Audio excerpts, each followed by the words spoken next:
नमस्कार मंडळी. आज आपण तूळ आणि वृश्चिक या राशींनी गुरुचं मीन राशीतील प्रमाण कसं वापरायचं, त्याचे कसे फायदे घ्यायचे याचा विचार करणार आहोत. परंतु तत्पूर्वी आता लगेचच येत्या गुरुवारपासून 24 मार्च पासून माझे विनामूल्य ज्योतिष वर्ग या चॅनलवर सुरू होत आहेत, त्याची तुम्हाला आठवण करून देतो आणि एक आश्वासन देतो की संपूर्ण विषय, परिपूर्ण ज्योतिषशास्त्र संपूर्ण विषय तुम्हाला सोपेपणाने, त्याच्यानंतर उपयुक्त पद्धतीने शिकाल ते वापरता आलं पाहिजे लगेच, उपयुक्त पद्धतीने आणि सर्वांनी, म्हणजे जे नौखे आहेत, जे आत्ता नव्याने शिकू इच्छितात, जे प्रदीर्घ काळ 15-20 वर्ष त्यात आहेत, जे हौशी ज्योतिषी आहेत, किंबहुना सामान्य माणसं सुद्धा की ज्यांना ज्योतिषशास्त्राची उपयुक्तता आहे ती दैनंदिन जीवनात वापरण्याचं तंत्र सहजतेने मी शिकवणार असल्यामुळे, प्रत्यक्ष पत्रिका मांडणार असल्यामुळे आणि त्याचे अशा अनेक गोष्टी मी त्यात सांगणार आहे की ज्या तुम्हाला अभ्यास असला तरी खूप नवीन वाटतील, तुमचा बौद्धिक जो आनंद आहे तो तुम्हाला देतील, एवढं आश्वासन तुम्हाला देतो. आणि आपण आता ह्या 2 राशींचा जो विचार करतोय त्याच्याकडे वळणार आहोत.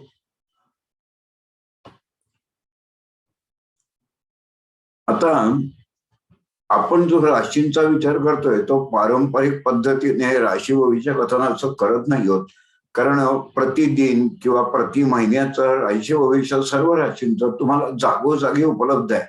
म्हणजे इंटरनेट जोडलं किंवा टीव्ही जोडला तर तुम्हाला सगळं भरपूर आहे, राशी भविष्य भरपूर उपलब्ध आहे. पण आपण व्यवहार साक्षी की राशीने विशिष्ट भ्रमण वापरायचं कसं हा फरक लक्षात ठेवा.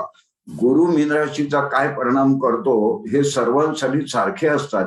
त्या परिणामातली तरंग मी कसे वापरायचे अशा अर्थाने आपण वेगवेगळ्या राशींना कर्मिक सल्ला देतो आहोत. तर तो आज आपण घेणार आहोत तूळ आणि वृश्चिक राशीचा. ते तूळ असं आहे की आरोग्याकडे थोडं अधिक लक्ष द्या. म्हणजे अर्थात आरोग्य ही लक्ष देण्याचीच गोष्ट आहे, परंतु इथे तुम्ही अधिक सजग राहणं आवश्यक आहे. कसं सजग राहायचं आहे तर खाणे-पिणे आणि व्यायाम, म्हणजे आपण ज्याला दिनचर्या म्हणतो. आहार, विहार, निद्रा आणि मैथुन हे 4 आपल्या दिनचर्येचे घटक असतात. तर खाणे-पिणे व व्यायाम यांचं संतुलन राखा, म्हणजे अतिरेक टाळा. आज असं तो उद्या तसं हे नका करू. दोन्ही बाजूचा अतिरेक, दोन्ही बाजूचा म्हणजे कुठला दोन्ही बाजूचा की अगदी कमी किंवा अगदी जास्त, असा दोन्ही बाजूचा अतिरेक टाळा. प्रामुख्याने आरोग्याच्या बाबतीत पोटाचे आकार आणि विकार, म्हणजे पचन संस्थेचे विकार, इकडे जास्त लक्ष द्या. त्याच्यानंतर ध्यानधारणा करा. आता त्याचं कारण सांगू का तुम्हाला की त्याचा अंतरंगही सांगतो की ज्या स्थानातनं गुरुचं भ्रमण तुळ राशीला होत आहे ते स्थान चित्ताचं स्थान आहे आणि म्हणून चित्ताकडे अधिक सजगतेने बघा, ध्यानधारणा करा व विशेषतः चित्ताकर्षण आरोग्य ध्यान, म्हणजे विशिष्ट रंगलहरी आपलं आरोग्य सुधारतात, त्याची आपल्याला गरज असते. तर मेडिटेशन करून ती रंगकिरणं आपल्याला मिळतायत, याला आपण चित्ताकर्षण आरोग्य ध्यान असं म्हणतो. त्याचा संबंध योगचक्रांशी सुद्धा असतो, परंतु त्या खोलात इथे शिरण्याचं कारण नाही. तुमचे विरोधक तुम्हाला बदनाम करण्याचा प्रयत्न करतील, तुमचं खच्चीकरण करण्याचा प्रयत्न करतील. याचा अर्थ असा की तुमच्या व्यक्तिमत्वात कितीही चांगलेपणा असला तरी सुद्धा त्यातली एखादी त्रुटी लोकांसमोर मोठेपणाने आणण्याचा प्रयत्न करतील. माणूस म्हणला की त्यात वैगुण्य त्रुटी असणार, परंतु आत्ता तुळ राशीला अनुभव असेल की तुमच्यातलं छोट्यातली छोटी गोष्ट सुद्धा तुमचे विरोधक मोठी करून, मॅग्निफाय करून लोकांसमोर आणण्याचा प्रयत्न करतील. त्याच्यानंतर असं करणं त्यांना प्रामुख्याने शक्य होईल की जेव्हा तुमच्या योजना त्यांना आधीच माहिती होती. त्यामुळे योजना गुप्त ठेवा, कृती उघड करू नका, तुमचे पत्ते ओपन नका करू. पण तुमच्या बाबतीत मात्र कुठलाही जर त्यात अडचण आली तर पर्याय तयार ठेवा. हे तुम्ही तयार ठेवा. चित्ताच्या आणि मनाच्या पातळीवर तुमचा विचार चालू दे. स्वतःशी जास्त बोला, लोकांना सांगू नका आणि पर्याय तयार ठेवा. पण तुमची कृती आणि बोलणं असं पाहिजे की जणू काही तुम्ही त्यावर विचारच करत नाही आहात. त्यामुळे डिप्लोमसी असं ज्याला आपण म्हणतो, डिप्लोमसी ही तुमचेच गुण त्या काळात त्या प्रसंगी सुयोग्य पद्धतीने वापरण्याची एक मेथडच झाली. त्याच्यानंतर आर्थिकदृष्ट्या मात्र हा काळ काही तुम्हाला वाईट आहे अशातला भाग नाही. त्यात तुमचा हे सातत्य लाभेल एखाद्या गोष्टीत, म्हणजे स्थैर्य म्हणतो ज्याला. असं नाही की भरपूर वाढ होईल, ती अपेक्षा नका करू, पण स्थैर्य नक्की लाभेल. इन्कम बंद होईल का याची फारशी भीती बाळगण्याचं काही कारण नाही. आता मदत कोणाची घ्यायची या काळात? गुरुच्या भ्रमणात मदत करणारी माणसं कोण या? तर आजोळच्या व्यक्ती, त्याच्यानंतर मामा मावशी, आजोळच्या व्यक्ती, त्याच्यानंतर तुमच्या घरातली नोकर माणसं अधिक चांगलं सहकार्य करतील. आणि हे सगळं धागेदोरे कर्माचे झाले. पण कर्माला जोर यावा, कर्माची तरंग सुयोग्य पद्धतीने वापरात यावेत म्हणून श्री विष्णू उपासना तुम्हाला लाभदायक ठरेल असं आपण पुढे म्हणतो. तर याचा नीट विचार करा आणि चित्ताचा वापर करण्याचा हा कालखंड आहे असं राशीने सध्या लक्षात ठेवावं. आता पुढची रास घेऊया, वृश्चिक. मुद्दाम मी ते स्थिर ठेवतो तुमच्या समोर आणून, म्हणजे तुम्हाला वाचनही करता येईल. आणि आता गुरु भ्रमण सुरू व्हायला 13 एप्रिल ते होईल. तत्पूर्वी सर्व राशींनी सुसज्ज व्हावं असं माझी अपेक्षा आहे. म्हणून मी ते कर्मिक मार्गदर्शन आत्ता देतोय, थोडस लवकर देतोय, परंतु त्याचा वापर तुम्हाला करता येऊ शकतो. आता वृश्चिक राशीला म्हटलं की नवीन विचार सुचतील, नवीन कल्पना डोक्यात येतील. तुम्ही काम करत असाल तर, तुमचा व्यवसाय असेल, नोकरी असेल तर, नवीन काही योजना सुरू करण्यासाठी ह्या कल्पना, हे क्रिएटिव्ह थॉट्स तुम्हाला फायद्याचे ठरतील. अर्थात क्रिएटिव्ह थॉट्स आहेत त्याची चाचवणी करायला लागते, व्यवहारात ते वर्कआउट होतील का याची शहानिशा करावी लागते, परंतु नवीन विचार सुचतील हे नक्की.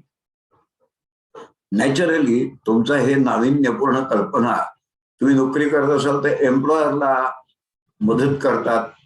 तुमचं इम्प्रेशन, तुमचा तिथला दबदबा ऑफिसमधला वाढतो. कदाचित यातून तुम्हाला काही प्रमोशन मिळणं, अधिकार वाढणं असं होऊ पण शकतं. स्वतंत्र व्यवसाय करणार असाल तर काय मी सल्ला दिलाय की घरच्यांसमोर योजना मांडा.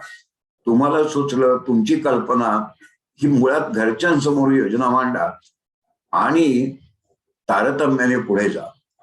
विशेषतः तुमच्या घरातली मंडळी, मुलं तुम्हाला जास्त योग्य सल्ला, सूचना किंवा आपण सजेशन म्हणू, असं नाही की ते तज्ज्ञ आहेत त्यातले, परंतु ते तुम्हाला बरोबर सांगतील की असाही विचार करायला हरकत नाही. त्याच्यानंतर मुलांची, अपत्यांची प्रगती मात्र सुखावणारी आहे यावेळेला.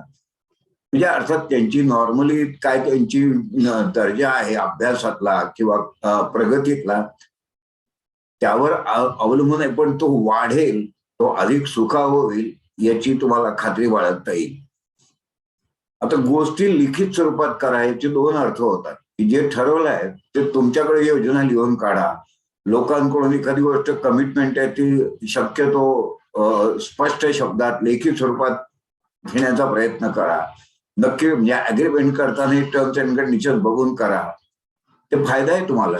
आणि तुम्ही लेखन करणार असाल तर लेखनाला, ग्रंथ लेखनाला किंवा असं काही लेखन करायला कालखंड चांगला आहे.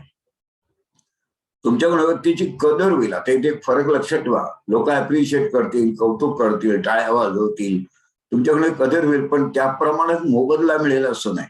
म्हणजे तुमच्या ग्रंथाचं कौतुक होईल, लोक अभिप्राय चांगला देतील, पण ग्रंथ विक्री होईल का त्या प्रमाणात याची खात्री देता येणार नाही. ऑफिसमध्ये तुमच्या नवीन कल्पनेचं कौतुक होईल, पण म्हणून इन्क्रिमेंट खूप जास्त वाढेल का? नाही, अधिकार वाढेल जास्त. तुमच्या महत्वाच्या कृती व निर्णय मागे भक्कम माहिती व ज्ञानाचं पाठबळ द्या. भक्कम माहिती म्हणजे असं वरवर कळलंय, मला इम्प्रेशन पहिलं तसं नको. तुमच्या कल्पना चांगल्या सुचल्या तरी तुमच्या समोर आलेल्या गोष्टी काल्पनिक नाहीत याची काळजी घ्या. त्याला भक्कम माहिती आणि ज्ञानाचं चौकशी करा, थोडक्यात इन्व्हेस्टिगेशन करा, शहानिशा करा, पडताळणी करा, सेकंड ओपिनियन घ्या जी, आणि म्हणून भक्कम माहिती आणि ज्ञानाचं पाठबळ द्या. उथळ माहिती आणि बरोबर मला वाटलं असं पटकन काही करू नका. आणि ह्या सगळ्या गोष्टी तुम्ही कर्माच्या बळीवर करणार आहात वृश्चिक राशीनी, तर श्री सूर्योपासना करून आणि सत्यनिष्ठा म्हणजे वास्तवाकडे जाण्याचा प्रयत्न करा, वास्तवाची दखल घ्या. याला मी सत्यनिष्ठा असं म्हणतोय. सूर्योपासना ही मुळातच सत्य उपासना आहे, की कदाचित असं एकमेव देव की जो प्रत्यक्ष बघत असतो आपण. त्यामुळे सूर्योपासना करा, सत्यनिष्ठा, वास्तवाचं भान, प्रॅक्टिकल गोष्टी, शहानिशा केलेल्या गोष्टी, यासाठी हा काळ उत्तम आहे. आणि त्याच्यामुळे तुम्हाला असं लक्षात येईल की गुरुचं जे भ्रमण आहे मीन राशीतनं, ते विशिष्ट तरंग, विश्वतरंग आपल्याकडे प्रक्षेपित करतं हे नक्की. मग तुम्ही व्यक्ती म्हणून राशीमुळे तुमचं जे मनाची धारणा आहे, मनाचं जे स्ट्रक्चर आहे, त्याची रिसेप्टिव्हिटी आता तुम्ही कशी वापरा. कारण हे किरण कॉमन असतात आलेली, ती सात्विक असतात, शुद्ध असतात, निर्हेतुक असतात.